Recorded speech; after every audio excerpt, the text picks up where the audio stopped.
I remember the exact moment my chest went cold. It was a Tuesday afternoon, the Dallas sun beating down, but I felt a chill that went straight to my bones. I was Marcus, 39, returning home after 6 years in Singapore, a success story in a dark coat, ready to surprise the one woman who had loved me before any of this.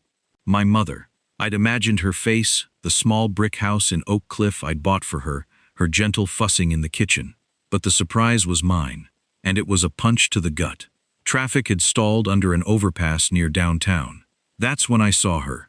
An elderly woman, faded coat, sitting on a flattened cardboard box. She was tearing a sandwich in half for a little girl beside her. My breath hitched. I stared once, then again. The homeless woman under the bridge was my mother. Just 6 hours earlier, I'd stepped off the plane, believing I was coming home to joy.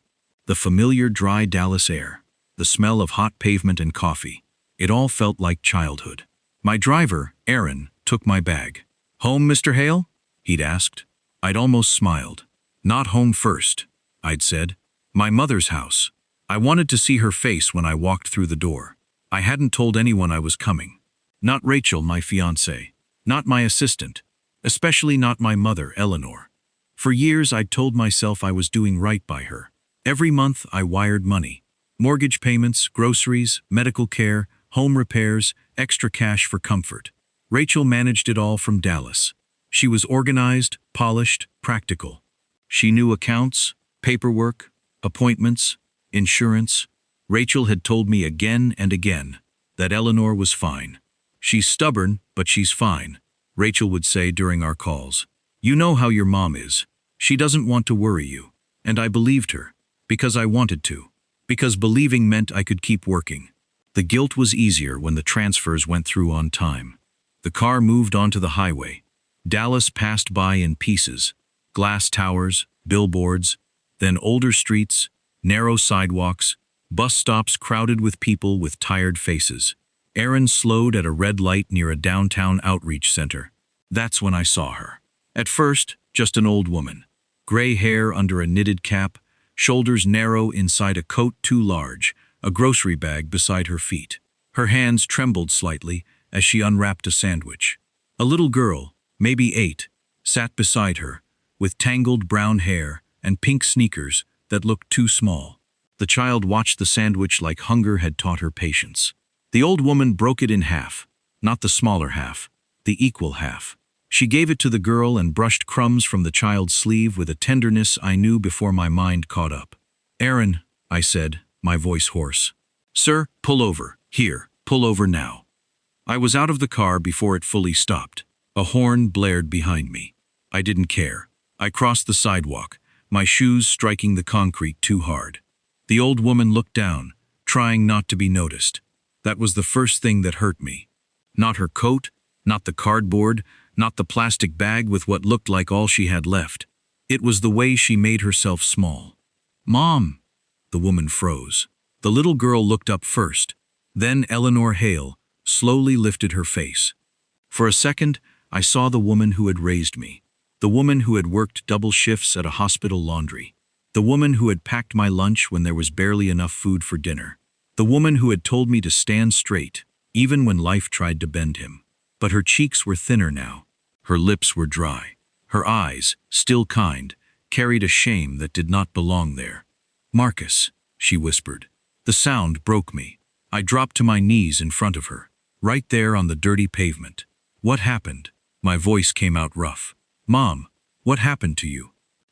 Eleanor tried to smile. It was the kind of smile people used when they were trying to protect someone from a truth that was already bleeding through. "I'm all right, baby." "No." I shook my head. "Don't do that. Don't tell me you're all right." The little girl clutched the half sandwich to her chest and moved closer to Eleanor. I noticed. Eleanor noticed me noticing. "This is Lily," she said softly. "She's a good girl. She was just hungry." I stared at my mother's hands. They were colder than I remembered when I took them.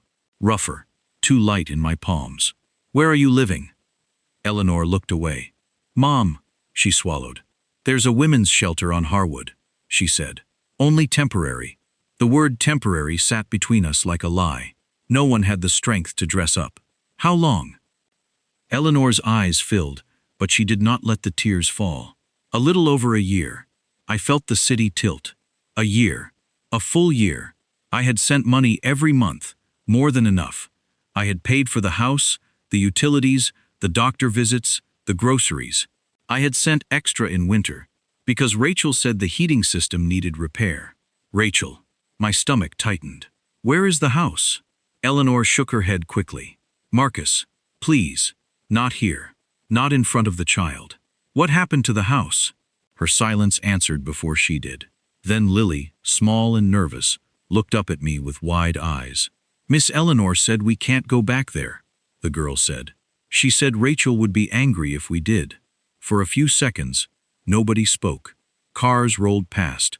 A siren wailed somewhere in the distance. The city kept moving, as if nothing had happened. I stared at the little girl. Then I looked back at my mother. Rachel. The name hit me differently now. Not with certainty. Not yet. But with doubt.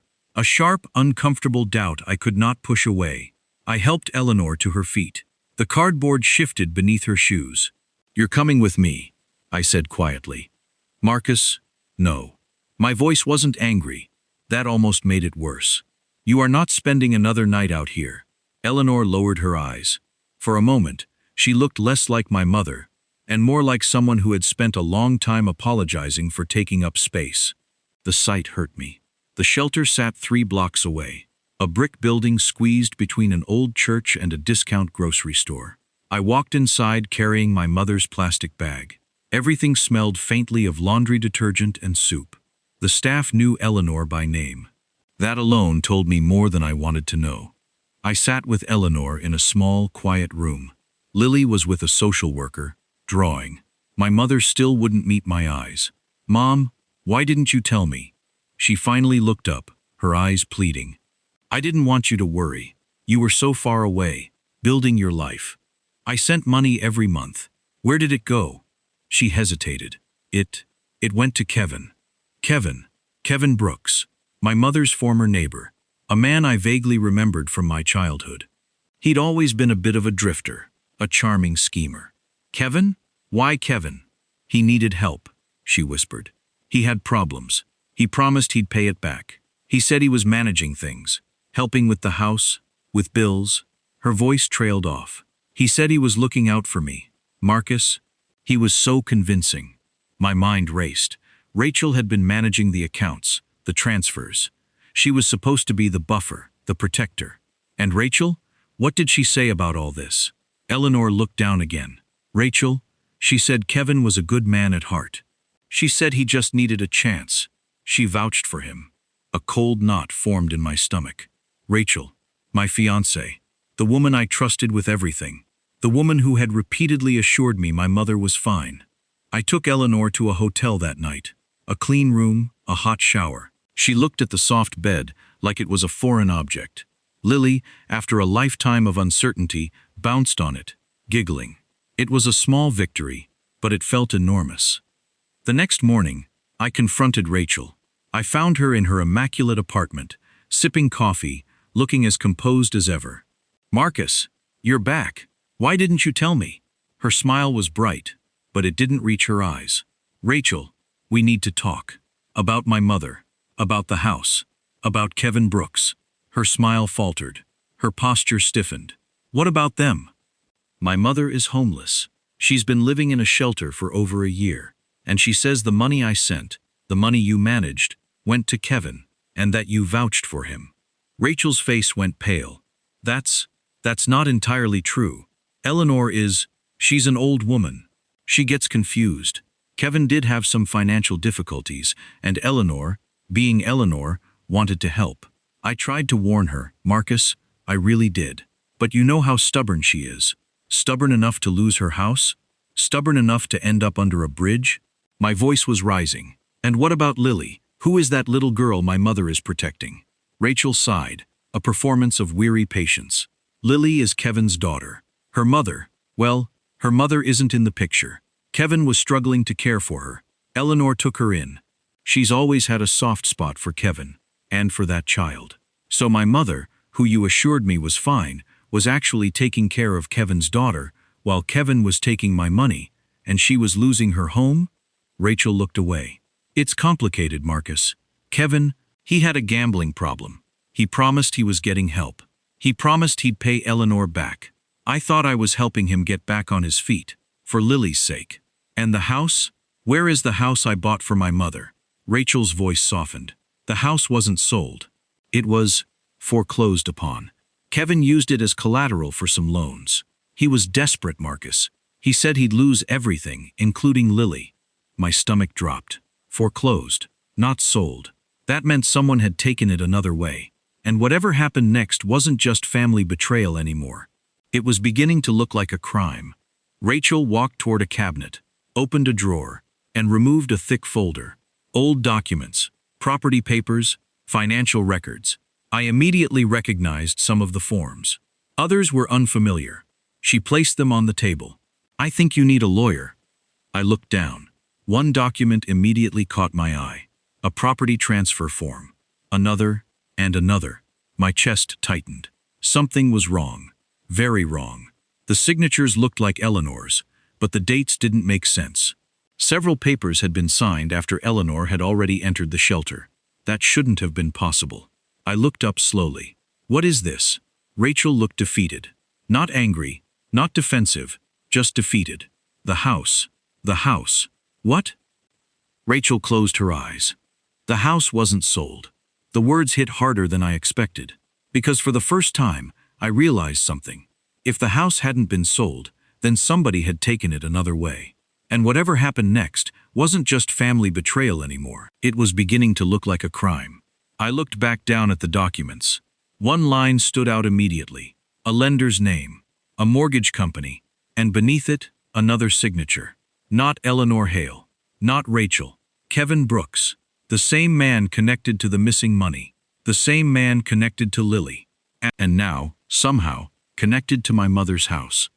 I left Rachel's house carrying a folder that felt heavier than it should have. The papers inside weren't ordinary.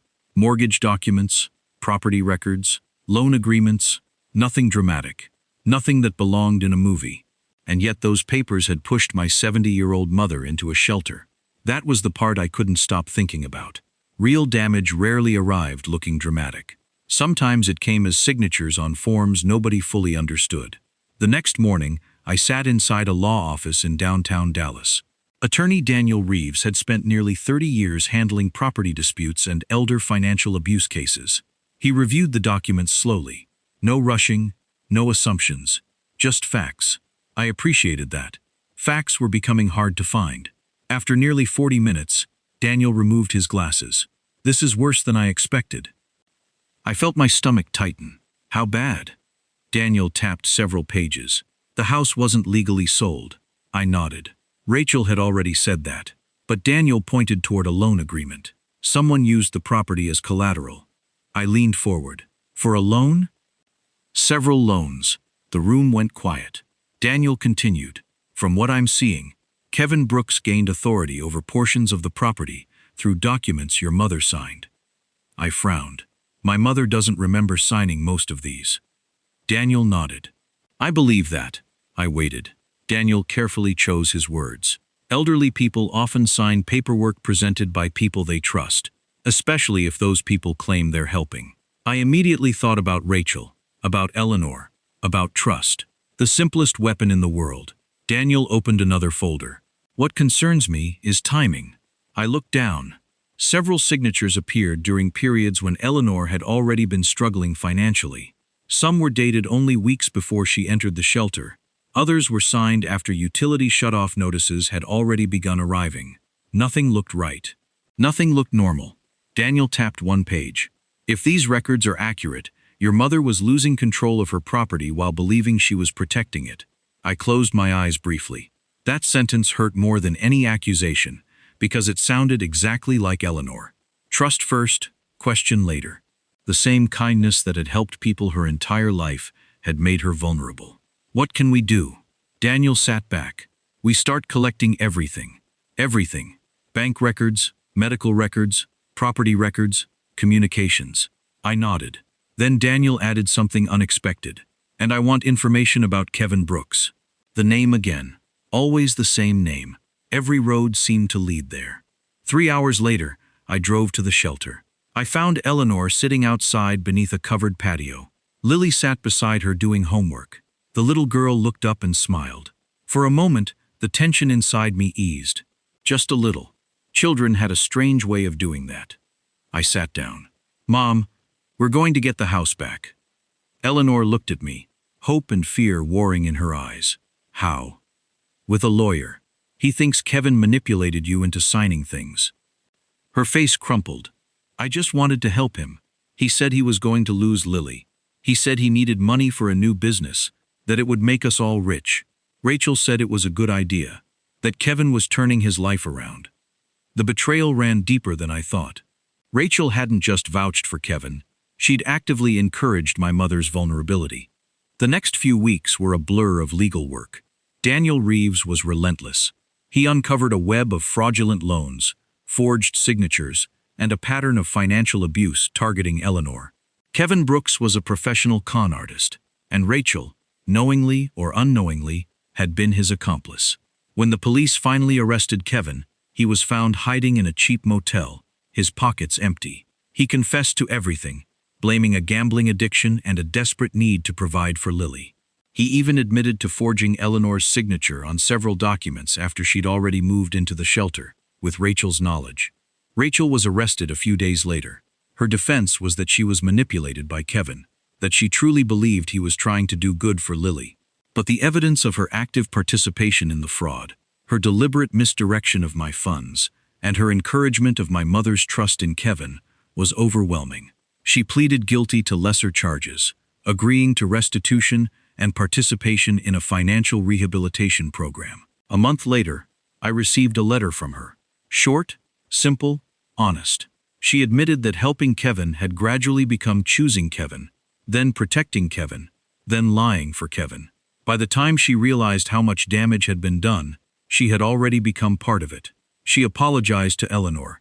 She apologized to me. And she apologized for confusing her own pain with permission to hurt others. I read the letter twice, then put it away. I never wrote back, but I stopped carrying anger. That was enough.